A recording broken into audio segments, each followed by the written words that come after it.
सर्दियों की एक शांत सुबह थी। सूरज अभी अभी पहाड़ों के पीछे से निकलकर अपनी किरणों को धरती पर फैलाने की कोशिश कर रहा था। छोटे से गांव पिराना में एक युवा लड़का आर्यन अपनी कुटिया के बाहर बैठा था। आर्यन साधारण किसान का बेटा था। उसका सपना था कि वह एक दिन अपने परिवार का नाम रोशन करे। लेकिन गांव की तंग गलियों और सीमित संसाधनों ने उसके सपनों को पंख लगाने से पहले ही काट दिया था। आर्यन के पिता रघुनाथ एक ईमानदार लेकिन सख्त व्यक्ति थे। उनके जीवन का मंत्र था कड़ी मेहनत करो और अपने कर्तव्यों का पालन करो।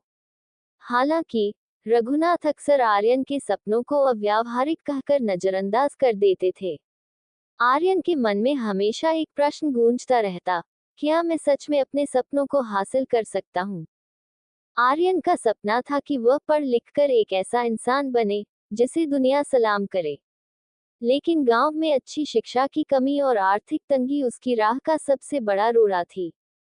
उसने कई बार अपने पिता से शहर जाकर पढ़ाई करने की बात की, लेकिन रघुनाथ ने इसे हमेशा मना कर दिया। उनका मानना था कि किस्मत ने उन्हें किसान बनाया है और आर्यन को भी वही रास्ता अपनाना चाहिए। एक दिन गांव के स्कूल के प्रधानाध्यापक श्री वर्मा जी ने आर्यन को बुलाया। उन्होंने कहा, आर्यन, तुम्हारी बुद्धिमत्ता और लगन देखकर मुझे लगता है कि तुम बहुत आगे जा सकते हो। लेकिन इसके लिए तुम्हें खुद पर भरोसा करना होगा और अपने सपनों के लिए मेहनत करनी होगी। उन शब्दों ने आर्यन के भीतर नई ऊर्जा भर दी। उसने फैसला किया कि वह अपने सपनों को पूरा करने के लिए हर संभव प्रयास करेगा। आर्यन ने अपने गांव में ही रात दिन मेहनत करके पढ़ाई शुरू की। लेकिन उसके पास न तो किताबें थीं और न ही अच्छे शिक्षक। वह खेतों में काम करने के बाद रात में टिमटिमाते दिए की रोशनी में पढ़ाई करता। कई बार भूखा सोना पड़ता, लेकिन उसने हार मानने से इनकार कर दिया। एक दिन गांव में एक मेले का आयोजन हुआ। वहां एक विद्वान वक्ता ने कहा, खुदी को कर बुलंद इतना कि हर तकदीर से पहले खुदा बंदे से खुद पूछे, बता तेरी रजा क्या है। ये पंक्तियां आर्यन के दिल में उतर गईं। उसने तय कर लिया कि वह अपनी मेहनत और आत्मविश्वास के बल पर अपनी तकदीर को खुद लिखेगा। आर्यन ने गांव की लाइब्रेरी से पुरानी किताबें जुटाईं। वह हर रोज सुबह जल्दी उठता और पढ़ाई करता। उसने अपने गांव के बच्चों को पढ़ाना भी शुरू किया, ताकि उसकी आर्थिक स्थिति थोड़ी बेहतर हो सके। धीरे धीरे उसकी मेहनत रंग लाने लगी। एक दिन आर्यन ने एक छात्रवृत्ति परीक्षा के बारे में सुना। उसने उसमें भाग लिया और अपने कठिन परिश्रम के बल पर वह परीक्षा पास कर ली। छात्रवृत्ति के माध्यम से उसे शहर के एक प्रतिष्ठित स्कूल में पढ़ाई करने का मौका मिला।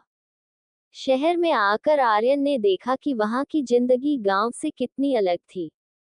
यहाँ हर कोई अपने सपनों की दौड़ में लगा हुआ था। लेकिन आर्यन ने अपने अंदर की आग को कभी ठंडा नहीं होने दिया। उसने दिन रात पढ़ाई की और हर परीक्षा में अव्वल रहा। हालांकि शहर की चमक धमक और वहां के लोगों की प्रतिस्पर्धा ने कई बार उसे हतोत्साहित किया। लेकिन हर बार वह खुद को याद दिलाता, खुदी को कर बुलंद इतना। वर्षों की मेहनत के बाद आर्यन ने एक प्रतिष्ठित विश्वविद्यालय से इंजीनियरिंग की डिग्री हासिल की। वह न केवल अपनी कक्षा का टॉपर बना, बल्कि उसे एक बड़ी कंपनी में नौकरी का ऑफर भी मिला। जब वह पहली बार अपने गांव वापस आया, तो उसकी आंखों में आंसू थे। वही लोग जो कभी उसे सपनों का पीछा करने के लिए ताने मारते थे, आज उसे गर्व से देख रहे थे। आर्यन ने अपने परिवार के लिए एक बड़ा घर बनवाया और अपने गांव में एक स्कूल की स्थापना की, ताकि कोई और बच्चा शिक्षा के अभाव में अपने सपने न खो दे।